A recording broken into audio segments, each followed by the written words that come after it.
Today we are talking about the brand new Wiim Pro Plus versus a regular Wiim Pro using an SMSL SU1 DAC and a Geshelli Labs J2 DAC. So sit down, grab a cup of coffee, and let's see if the new Wiim streamer with the better DAC is better than the old Wiim streamer with an external DAC.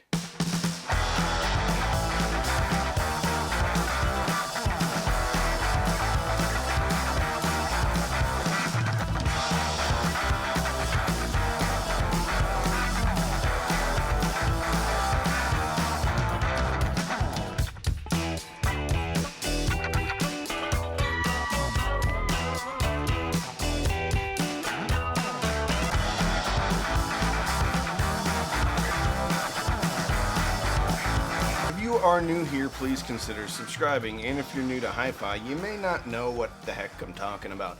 A DAC is a digital to analog converter. Your TV has one, your computer has one, your phone even has one, but most of the time they don't sound very good. That's why one of the first things you can do if you want to improve the sound of your digital music, which is streaming or through your TV or anything else, is to add an external DAC. And that external DAC generally, in most cases, will make things sound a lot better.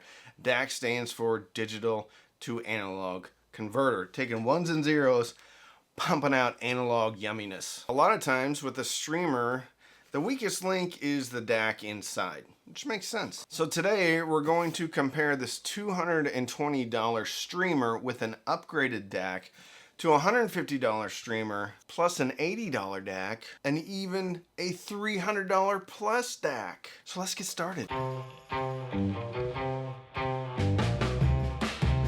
If you missed my video from yesterday, I'm going to link it right here. We talked about the new Wiim Pro Plus. However, we're really getting into the meat and potatoes of it because the question most people have is the new Wiim Pro Plus as good as the Wiim Pro plus an affordable DAC? Do you need to get an external DAC now? Because the Wiim Pro and the Wiim Pro Plus actually can take in digital inputs of its own. So you have an optical input. So you can hook up your TV to it. This Wiim can be fundamentally a preamp. Now, there's nothing special about this because the Wiim Pro, the previous generation, can do the exact same thing. But with a better DAC section in the AKM 4493 SEQ alphabet soup, you may be able to save some money on a DAC. I listened for quite a few hours yesterday, and it was a lot of fun. What I did was I took all three Wiim products and I hooked them up to my Emotiva RMC1L. That is a home theater processor, but it has a very big analog input section. So I hooked all three units up to the three RCA analog inputs. One was straight in, that's the Wiim Pro Plus, and then another Wiim Pro I hooked up to the SU1, which then went into the Emotiva RMC1L via RCA. And then the Geshelli Labs also into the third analog input via RCA, not balanced. And then I mapped some buttons on the remote control to each one. Then I could easily switch between them, and I had all the Wiims linked, so they were playing the same song at the same time. All of the outputs were maxed, and the only one that really mattered was that this was maxed out at 2 volts or the highest voltage it would put out. And neither one of these DACs, the SU1 from SMSL or the Geshelli Labs J2, have variable output. So it's a fixed output anyway on both of those. There was, however, a level disparity, and I've heard this one before because the Geshelli Labs J2 doesn't put out quite as high of a voltage signal than some other DACs do. The J2 output slightly lower. I kind of figured out it was 4 clicks, click, click, click of the volume control. So when I would switch between Wiims and therefore the different DACs, I would have to go down 4 or up 4. Didn't really matter though, because the biggest sonic differences between all of these setups was the J2. Let's compare the Wiim Pro Plus to the Wiim Pro with the SMSL SU1.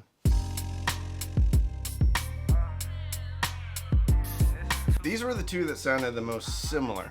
Now, in theory, since these all have the 4493S chipset from AKM, in theory, they should sound fairly similar. And the SU1 and the internal DAC in the Wiim Pro Plus did sound similar, but they also sounded, or at least presented the music in a different way. I listened to a ton of music, but the tracks I kept going over and over and over again with all three different setups was Dumb by Nirvana off the MTV Unplugged record. So let's first talk about Soundstage. Soundstage with the Wiim Pro, the internal DAC and the Wiim Pro, was really confined to between the speakers and a little bit forward with the vocals. When I hooked up the SU1, sonically it sounded similar. Still some differences, similar though.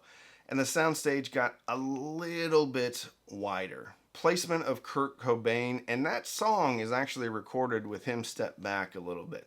So I was kind of surprised when the internal DAC of the Wiim Pro Plus kind of put him forward a little bit. I guess it made more sense when I heard the SU1 because he kind of remained in the same spot, but things got a little bit wider, a little bit more clearly defined. The big differences sonically was the bass. There's actually a lot more bass coming through the SU1 than there is through the Wiim Pro Plus. Surprisingly though, there's even less bass coming from the Geshelli Labs J2, but that's not a bad thing because actually the bass was a bit overwhelming. I had the Emotiva XPA Gen 3. I have a multi-channel amp with that. I have 11 channels with it, but I was only running the front and the left channel, which were both mono modules. Anyway, that's a video in and of itself. It's a very expensive, very good amplifier. I had that hooked up to the MoFi Source Point 8s, which is a speaker that can put out a fair amount of low end. With the internal DAC and the Wiim Pro Plus and the SU1, I felt like it was a little bit too much bass. Not necessarily too much bass, but it wasn't controlled. So painting with broad strokes, the internal DAC and the Wiim Pro Plus, a little bit sloppier, or is the sloppiest when it comes to bass.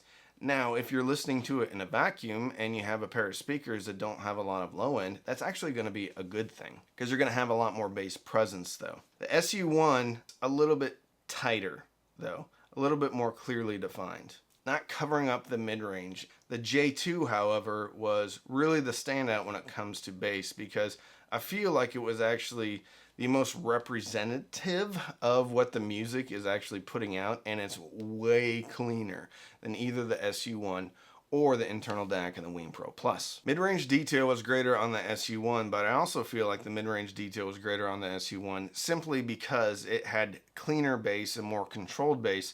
So we weren't sacrificing mid-range clarity because it was being covered up by the bottom end. Top end was very similar as far as vocals, reverb, but there was more air on the SU1 versus the internal DAC and the Wiim Pro Plus. So at first listen, if you're quickly A/Bing things, there's not a ton of difference sonically between the SU1 and the Wiim Pro Plus until you really start to lean in. I think the biggest differences are in the soundstage width and bass control. Less smearing, less cover up from the SU1. Let's talk about the J2. I also listened to One by Metallica off the SNM2 record, which is a wonderful record. If you're not into Metallica at all and you kind of want to dip your toe into the Metallica pool, SNM2 is a great place to start because they play with the San Francisco Symphony Orchestra and they actually do some original music with the San Francisco Orchestra. San Francisco Orchestra wrote some of their own tracks or their own songs, which is really, really cool. It's a fun record and it's a very complicated record because you have the symphony. And then you have Metallica. At this point, Metallica is doing a pretty good job of recording themselves. So the recording is done very well. And it's hugely dynamic. That whole record is very dynamic. If we're talking about soundstage, the internal DAC starts here. And then the SU1 goes here. And then the J2 goes here. You probably can't even see it. It's the widest. Much wider. However, with the J2 going super wide, things start to flatten out a little bit. So vocals were not nearly as forward on the J2 as they were on the SU1 or the internal DAC, but instruments placed much better in space. The J2 sounded the most natural.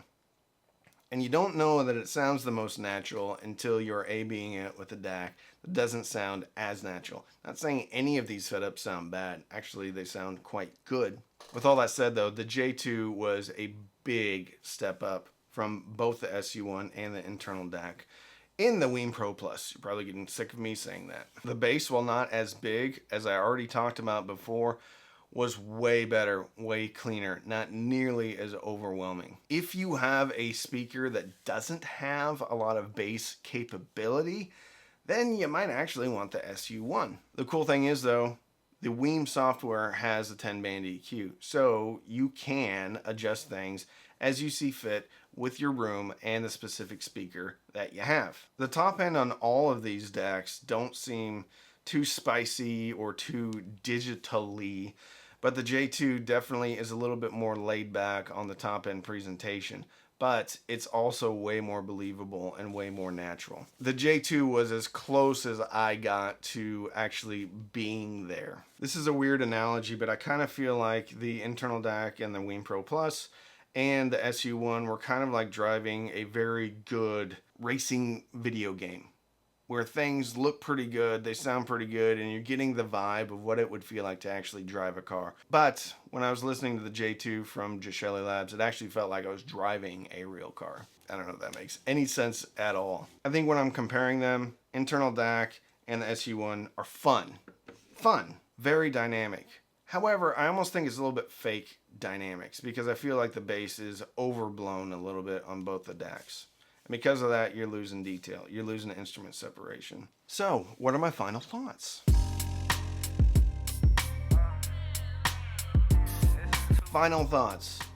If you already own the Wiim Pro and you have an external DAC, I don't think there's a reason to get the Wiim Pro Plus. If you don't own the Wiim Pro and you're thinking about getting the Wiim Pro and you're thinking about getting an external DAC, you are only gaining a marginal amount of soundstage width and a little bit better instrument separation with the SU1. SU1 is better, but not that much better. If you want to keep it simple, keep one box, I don't think you're missing a ton by just going with the Wiim Pro Plus. However, if you really want to step things up and get the best out of your streaming, you want to get the J2 from Geshelli Labs. The J2 gives you a better sonic experience, gives you a better immersive experience across the board. It is far superior than the SU1 or the internal DAC. On initial listen, the J2 actually sounded a little bit less dynamic.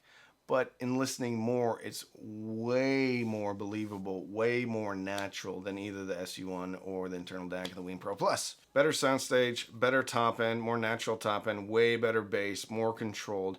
Mid-range is much cleaner. Instruments placed in space, way better. Just better. Better. Now, we have a little bit of a bonus comparison. I also happen to have one of these. This is the Bluesound Node. One of my patrons and friends, Bob Fonseca, who, interestingly enough, I'm wearing his t-shirt today, United States of Analog. I'll link his channel right here. So if you haven't subscribed to Bob's channel and checked out any of his videos, please do so. I did find the difference between the Node 2, or this is the version N130, to the Node X. Node X uses a Sabre 9028 Q2M. This is a PCM 5242. That is a Texas Instruments DAC. What I'll say about the comparison between the Node and the Wiim was, number one, it was a pain in the rear to get it all going and trying to go back and forth, because with the Wiims I can link them all together. With the Node, well, you're working on a different platform, so it wasn't as easy. So quick A/B testing isn't going to happen. If I had to sum up the differences between the Node, I feel like the Node is a little bit more laid back, more similar to the J2, but not nearly as cleanly defined as the J2. So the internal DAC to the Node kind of reminds me of the internal DAC of like a Marantz AVR receiver. It sounds good. It lacks that finite detail though on the top end, as well as an instrument separation than some of the other DACs do. Now, I'm not saying the Bluesound is worse than the Wiim Pro Plus, but what I will say is most people, I think, are going to find the internal DAC and the Wiim Pro Plus to be funner, more dynamic. They may not be able to sit down and say, well, the Node though is a little bit more refined. The Wiim Pro Plus is just going to be punchier and a little bit sizzlier on top. And I think most people are going to say that sounds better. I actually think the Node is a little bit more refined, but I think most people are going to listen and like the internal DAC of the Wiim Pro Plus. Long way to say that the internal DAC on the Wiim Pro Plus is good. Do you need the SU1? No. If you already have the SU1 and a Wiim Pro, do you need the Wiim Pro Plus? No. Personally, for me, I would still go with an external DAC in my main system, and that external DAC would be the J2 from Geshelli Labs. If you're into separates, if you already want to get an external DAC and this is going to be the only system that you have it in, I'd probably just go with the Wiim Pro and then add whatever external DAC you want. If you're just adding something to maybe some powered speakers or second room, I'll go with the Wiim Pro Plus because it's good enough and it's better than the original Wiim Pro. That's a lot. One last note. I think if they would put an HDMI eARC connection on the back of the Wiim Pro, then this thing's really gonna be a giant slayer, because with the Bluesound you do have an HDMI eARC connection on the back. I think that's the last piece of the puzzle when it comes to Wiim just kind of dominating the streaming market. If you'd like to support the channel, you can just subscribe and like this video. You can also check out any of the links. You can also check out my Patreon. We have Sunday night Zooms, Patreon-only Discord, Patreon-only Facebook group. You can sign up for Amazon Music, Tidal, or Roon. You can buy me a cup of coffee. Down at the bottom of the video, there's a thanks button. But don't feel compelled to buy me anything. So don't binge watch anything on Netflix or Hulu. Binge listen maybe through your new Wiim Pro Plus, or through the SU1, or the J2, and fill your soul with happiness. And with that, I'm Randy, I'm the Cheap Audio Man.